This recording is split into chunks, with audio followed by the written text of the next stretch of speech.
ladies and gentlemen, moms and dads, friends and families. I am Tamara Kenny, the Dean for Institutional Planning and Quality Assurance, and it is my pleasure to be your MC for the 2020 virtual graduation ceremony. I would like to call up Dr. Alexia Cox, my esteemed colleague, the Executive Dean of Strategy and Planning, to constitute this congregation and offer a welcoming address. Dr. Alexia Cox is the Executive Dean of Academic Strategy and Planning and has obtained her doctorate from Stellenbosch University in a transdisciplinary field of human resource management and English literature. She has dedicated her corporate career to ensuring that others succeed through learning and thus in their careers. Her decision to move permanently into the tertiary education sector came from her passion to ensure that students were ready and employable for the world of work. Dr. Cox believes that education is the key to developing conscious students and future leaders. Dr. Cox has extensive international experience in both lecturing and corporate facilitation, and her passion is in developing learning strategies that meet the needs of the business and watching students flourish on their learning journey. As the Executive Dean of Strategy and Planning, she provides leadership, mentoring, and focuses on continuous improvement in all aspects of teaching and learning across all brands and in all faculties that inspire and assure lecturer and academic development, the evolution of innovation, curricula, pedagogy for both contact and distance delivery. By the virtue of the authority entrusted to me, I constitute this assembly as an official congregation of ICESA. Thank you for that lovely introduction, and thank you for inviting me to speak today. Welcome, esteemed colleagues, distinguished guests, proud family, friends, and most importantly, our accomplished graduates. Welcome to your graduation day. I am very pleased to be here and to join you on this momentous occasion. You should be extremely proud of yourselves for accomplishing this goal. Congratulations. To the families of those graduating, congratulations to you too. Your support through this process has surely had a positive impact. I'm sure you're very proud of your graduate as they close this step in their lives and prepare for their next steps. I know you must all be excited to see your name pop up on the screen. But as cartoonist Gary Trudeau said, graduation speeches were invented largely in the belief that graduating students should never be released into the world until they have been properly put to sleep in a graduation ceremony. End quote. I promise I will try not put you to sleep. Normally, I'd start a graduation speech talking about the great responsibilities that now lie in the wake of your future and provide you with pertinent advice about how to make it in the real world. However, it seems pointless and irrelevant to me to do so, as we find ourselves center stage in one of the universe's great life lessons, the COVID-19 pandemic. I have no doubt that during your last year of studies, each and every one of you have learned some hard life lessons.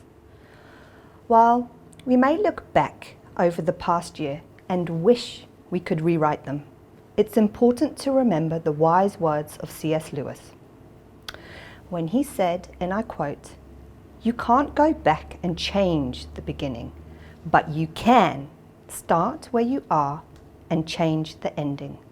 End quote.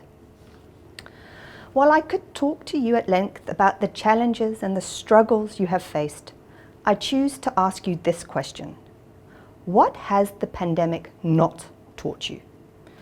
As I address you, I will focus on the positive and important life lessons and skills you have gained during these unprecedented times. Firstly, I know that you are graduating as a confident, resilient, tenacious, and adaptable individual. I am a firm believer that education is the key to unlocking the door of opportunity, and am confident to say that you now have the knowledge to succeed regardless of your personal circumstance. You have learned the importance of being accountable and responsible. you've realized that time management is the key to being productive. And you know now that the art of delivering results lies in your tenacity and determination. Secondly, COVID lockdown has taught you to be an imaginative problem solver. I am sure you've had to think of some really creative and out-of-the-box ideas and come up with solutions and ideas in both your academic and personal life. It may have felt challenging at times, and it may have been heartbreaking, but your imaginative problem-solving skills have given you a deeper understanding of your place and experience in the world, whether it's in your academic, work, or personal life. Please continue to hold on to your curiosity and inquisitiveness about the world and about others, and appreciate the different cultures, beliefs, and views that make us truly human. Thirdly, you are now a fully fledged digital citizen. Congratulations. You now have the knowledge and skills to effectively use digital technologies to communicate with others, participate in society, and create and consume digital content. Yet, however digitally savvy you are now, you need to continue to build these specific skills in order to participate in building South Africa's future. Your digital citizenship will no doubt open global doors for you. As you enter the workplace, you will be exposed to different values. You will engage with different societies. You'll gain an awareness of sustainability, and you'll learn to respect cross-cultural dynamics and the appreciation of others. So, have the courage to explore the ever-expanding digital world as you play an important role in preparing the next generations to be the ones who will deliver an improved version of a digital government and democracy. I would now like to take this opportunity to speak to you from the heart and provide you with some words of wisdom. As you graduate today, do not ever forget that you have achieved and succeeded in obtaining your qualification during a fully fledged pandemic, the first global pandemic in 100 years. I have the utmost respect for each and every one of you. But you need to remember something. Your life will be full of successes on different scales. Interestingly, we often associate success with what we've done, collected, or created. Often it's high-flying careers, million-rand bank accounts that leave this glaring impression. But remember, success is in the eye of the beholder. You will need to decide what success means for you. What does it look like in terms of your career, your health, your family, and your friends?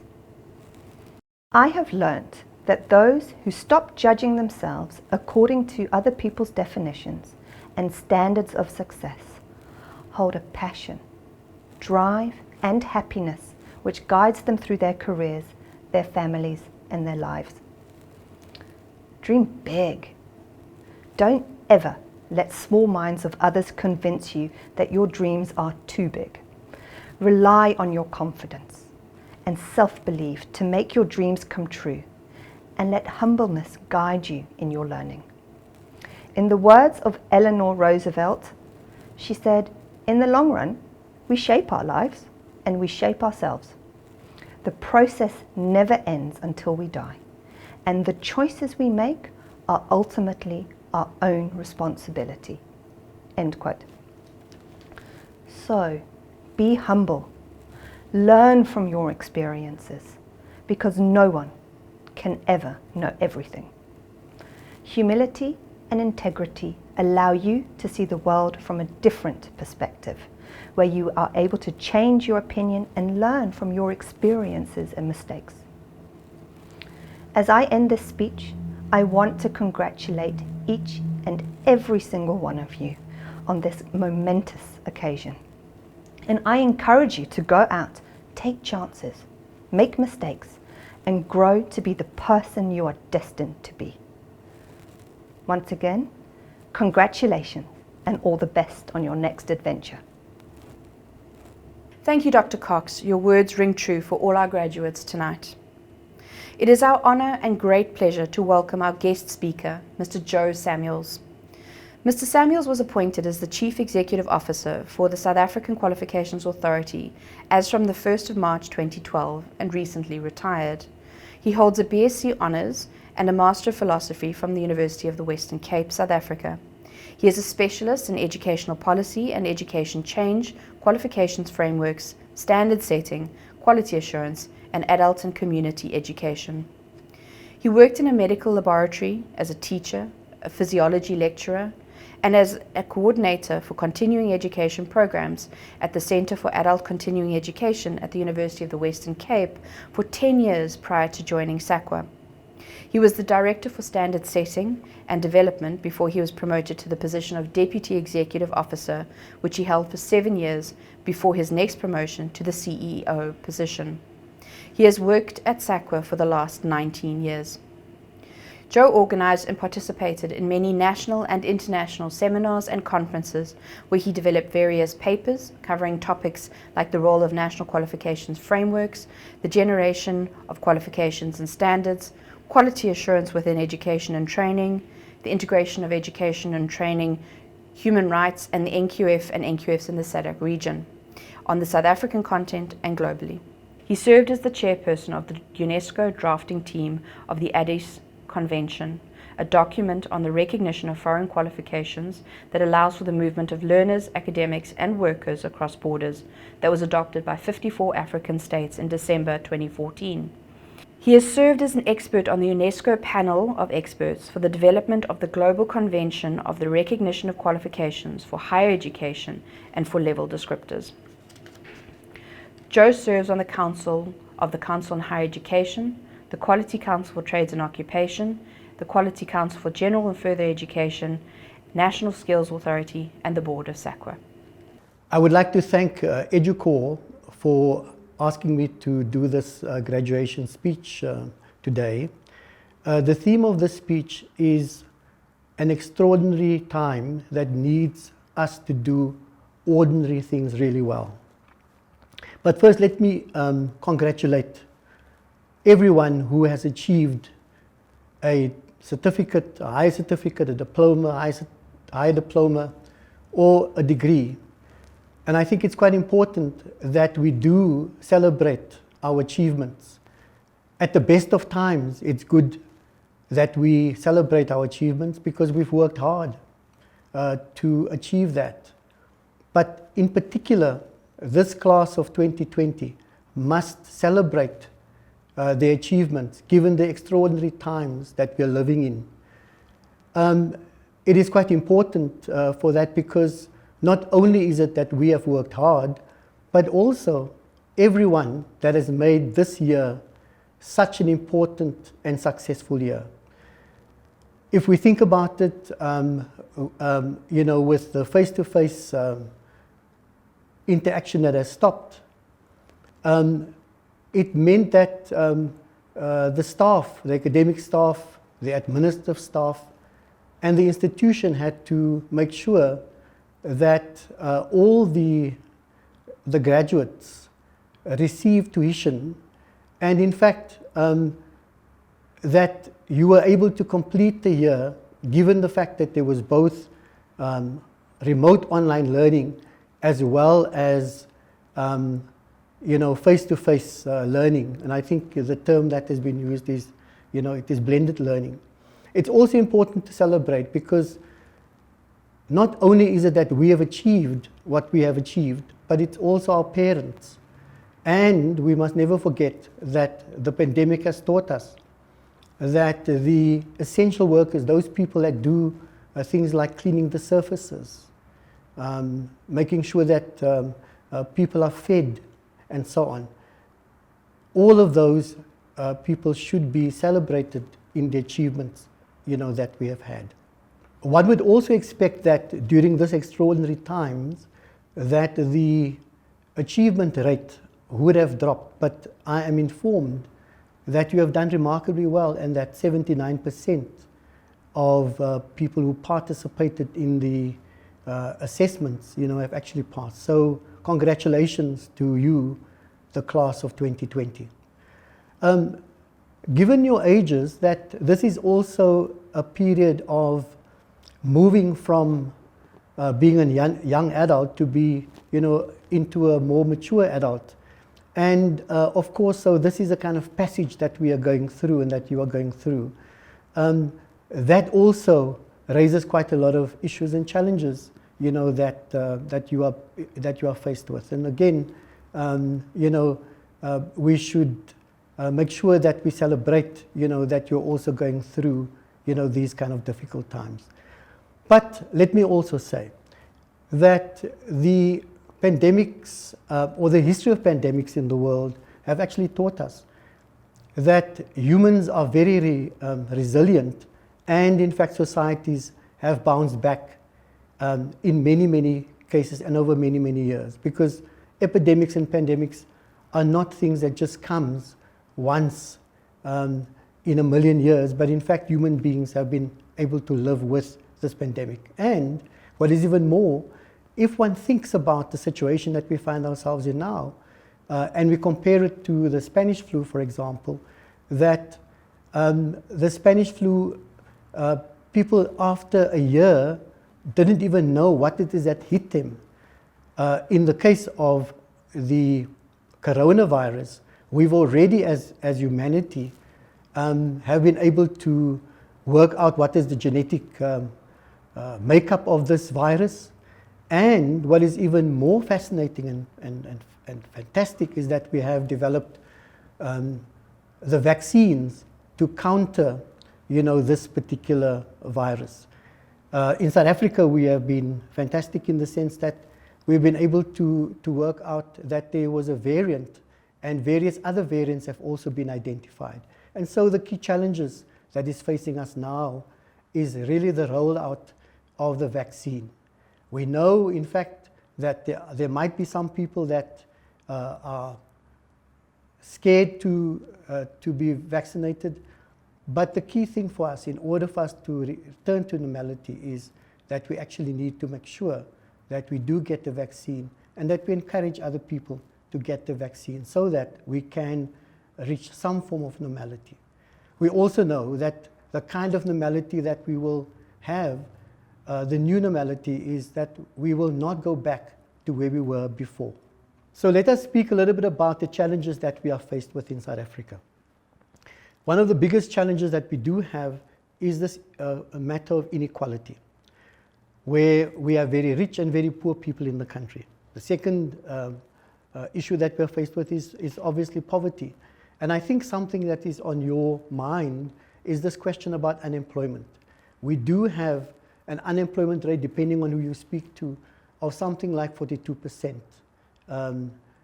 in the country. And as young graduates, what you are looking forward to is to say, how is it that you'll be able to find employment? Now, there are two approaches broadly when it comes to that. One is one can either wait and see what employment is being offered, but I'm sure that you have been taught here at EduCore that what you need to do, in fact, is to become entrepreneurial and to see whether it's possible to be able to create opportunities for yourselves. And in fact, there are many opportunities. And in fact, what I want to say is that the opportunities are there, and it's quite important for people to take that, when it comes along. At the same time, we also need to create opportunities for ourselves. What are some of the current advantages that you as the current generation have? You have got extraordinary opportunities because we are living in a world where just by looking at what is in the palm of your hand, or in fact in your smartphone, there is such a lot of information available. So that when I grew up, for example, we were not the internet and the social media generation like you are.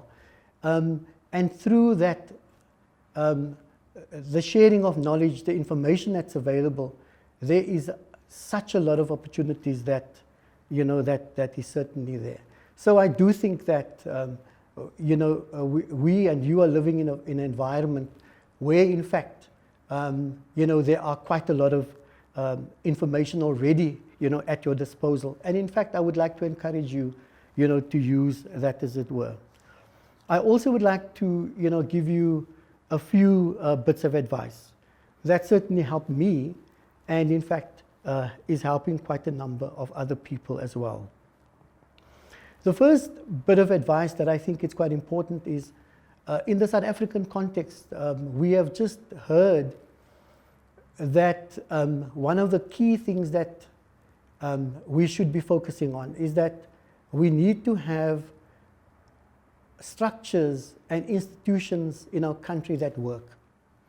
So, for example, in countries where governments works efficiently and effectively, they were able to keep the numbers, that were infected with the coronavirus very, very low.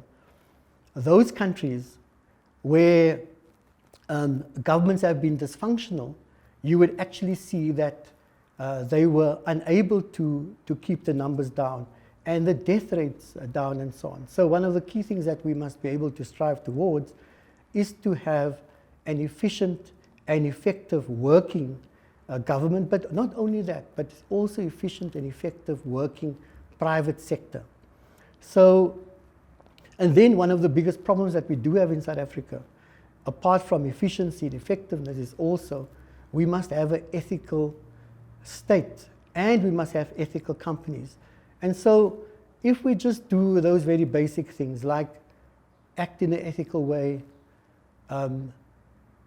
take very seriously what you have learned, and do your work in a competent manner, we will be able to deal with all the big problems, as it were, that we are faced with.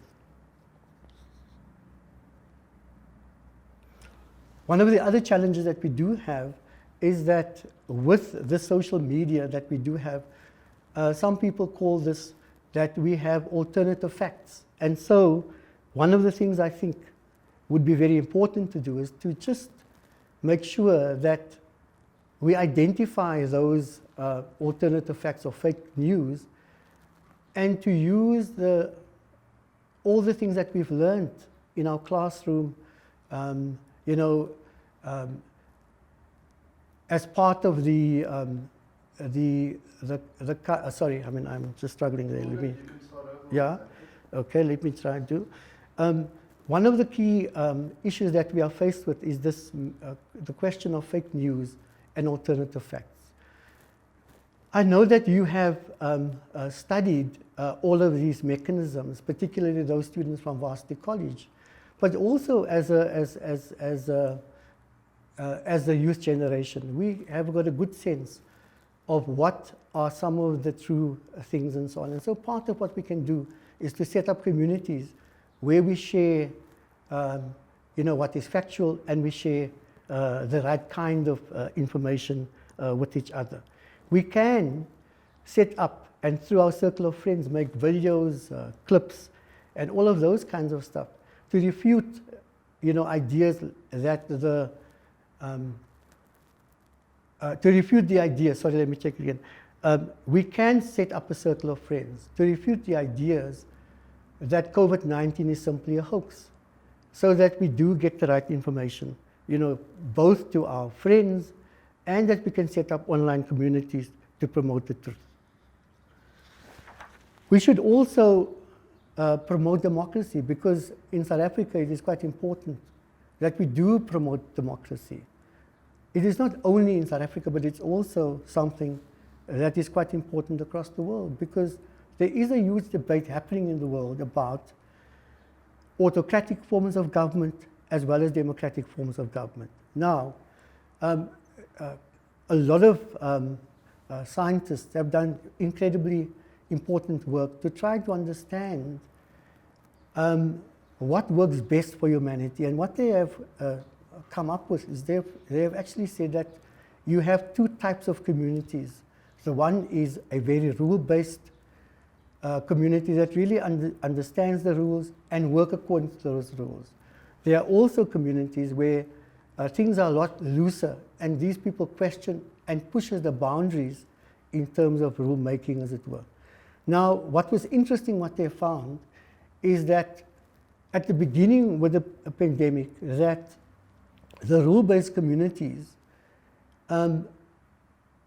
very few people, or fewer in relation to people were infected, and also fewer people had passed away.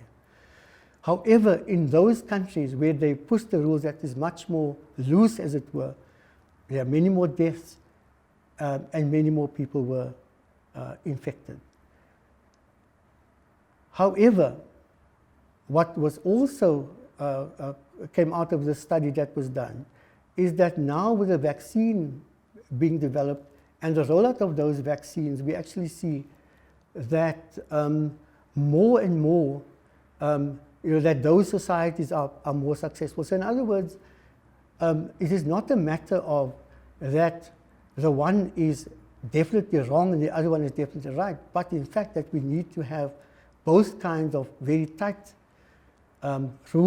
following communities. On the other hand, you also have those that can be creative and make sure that in actual fact innovation happens. So in other words, that we need as human beings to find the right balance between how we want to move forward. So in other words, the point for me is that we actually need to make sure that as humans, that we find the kind of balance between at what point is it that we should be listening and following the rules, and at what point should be able to push the boundaries and develop innovative ways of dealing with our context. So by doing very simple things and doing simple things on a day-to-day basis, we can really change the world. So for example, to promote democracy, we actually need to elect good people that will be able to meet the needs of ordinary people. Elect people that are not corrupt, and we can do it. You can do it. As this generation moving forward. With the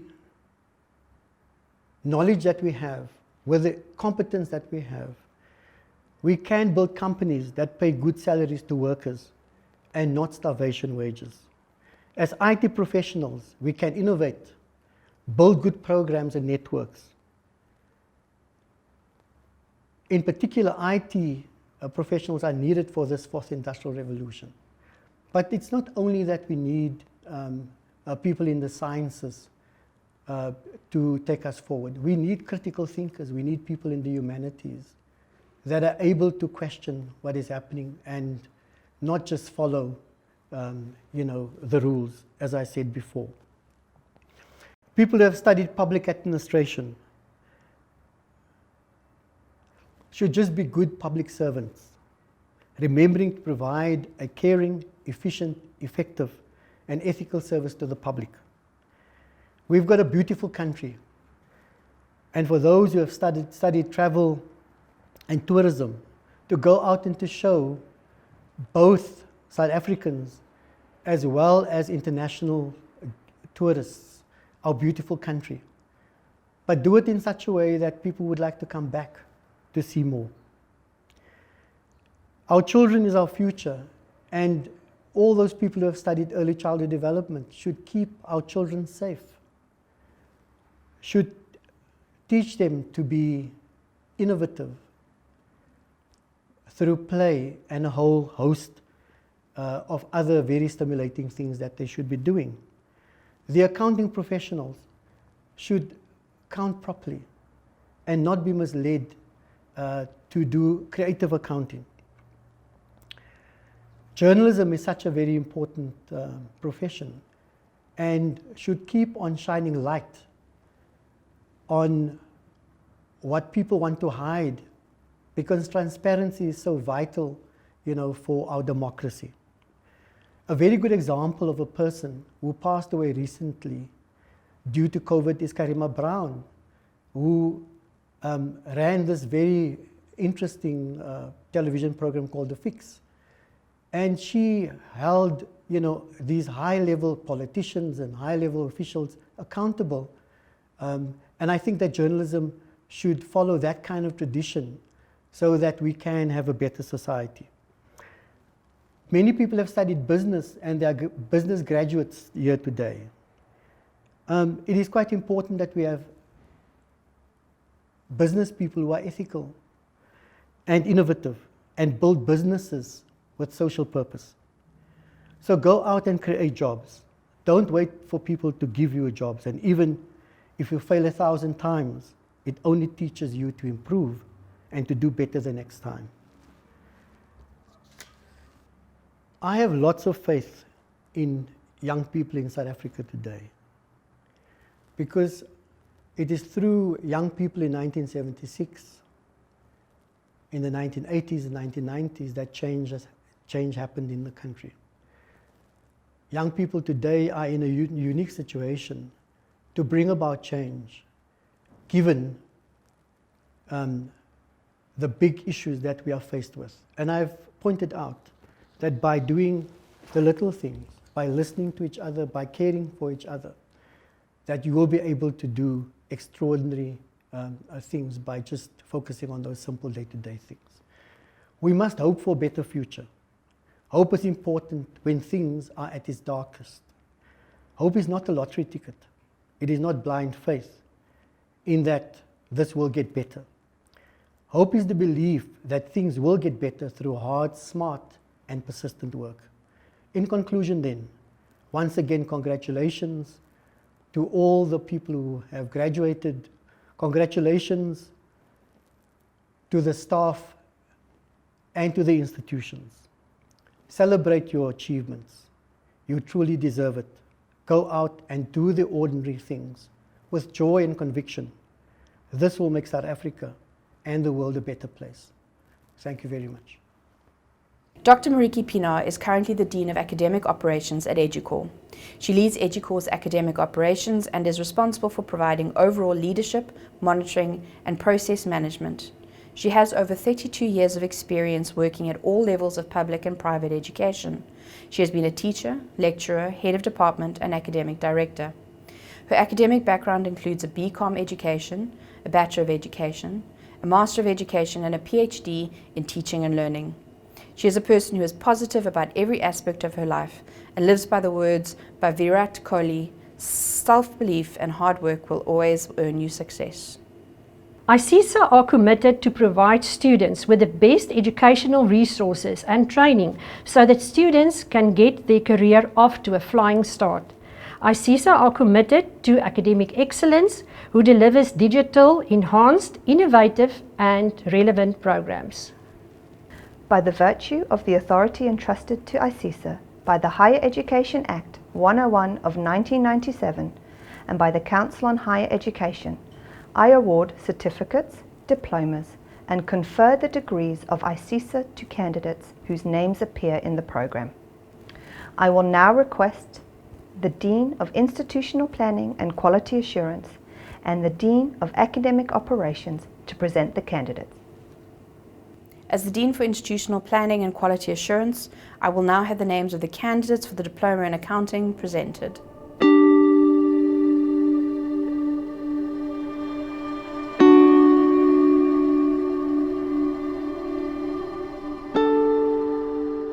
As the Dean for Institutional Planning and Quality Assurance, I will now have the names of the candidates for the Diploma in Business Management presented.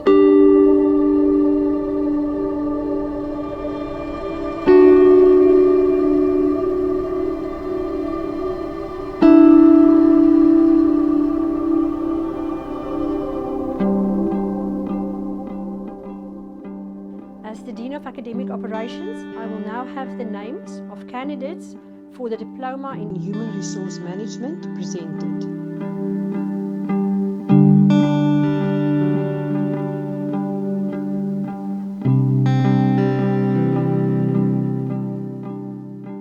As the Dean of Academic Operations, I will now have the names of candidates for the Diploma in Information Technology presented.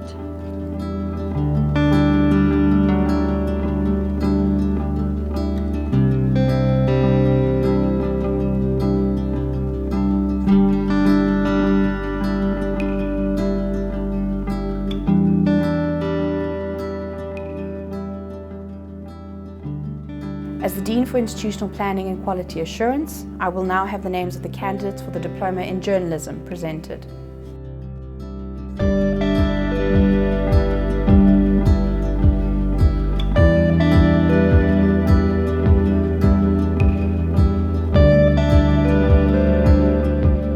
As the Dean of Academic Operations, I will now have the names of candidates for the Diploma in Marketing Management presented.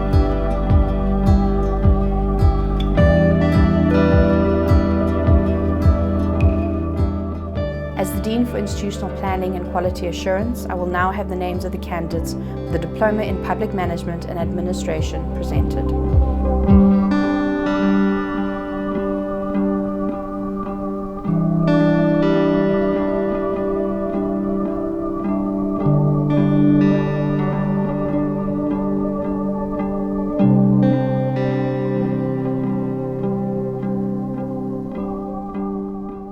As the Dean for Institutional Planning and Quality Assurance, I will now have the names of the candidates for the Diploma in Public Relations presented.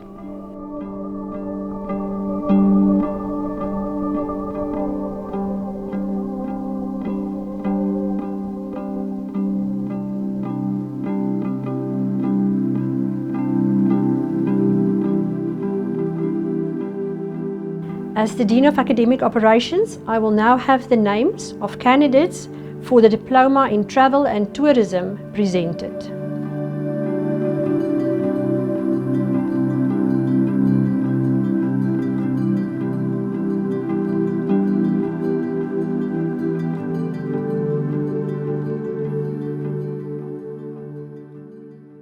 By the virtue of the authority entrusted to me, I dissolve this assembly of ICESA.